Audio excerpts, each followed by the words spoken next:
দুর্বল বীমা কোম্পানি যদি এখনই যদি হয় তাহলে আমি মনে করি তো এখন যে অ্যাসেট আছে তাৎক্ষণিক তার অ্যাসেট বিক্রি করে দিয়ে সে তার যদি সে যে বিল্ডিংয়ে থাকে ওই বিল্ডিং থেকে সে বের হয়ে সে একটা ভাড়া অফিসে চলে যাবে, তাহলে তো কিছু টাকা রাইট। দিতে পারবে।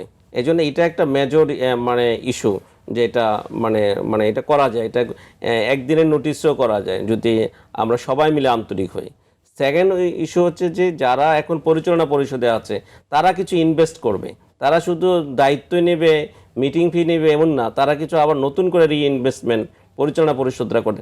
কারণ আমরা ওই কোম্পানিগুলো কিন্তু স্যালারি নিচ্ছে, ওই কোম্পানি কিন্তু মিটিং ফি নিচ্ছে, তাহলে শুধু গ্রাহকের বেলায় শুধু আমরা বলবো যে টাকা দিতে পারছি না অজুহাত, এটা কিন্তু ঠিক না।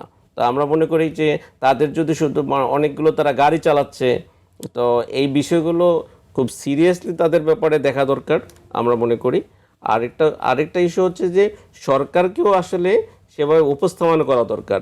এটা আমি মনে করি আইডিআর আমাদের বিআইও শক্তিশালী, সেখানে একজন সংসদ সদস্য এখন বিআইয়ের বর্তমান চেয়ারম্যান, তো ওনাকে সহ নিয়ে যদি আমরা মানে সরকারকে আসলে বুঝাইতে পারি, সরকার থেকে যদি জরুরি কোনো ফান্ড নেওয়া যায় তাহলে কিন্তু গ্রাহকের কিছুটা হলো আজকে যে যে কথা আসছে যে আমরা অন্বেষণে যাব, সে মানে এই মিছিল হবে, এগুলো বন্ধ করতে হবে।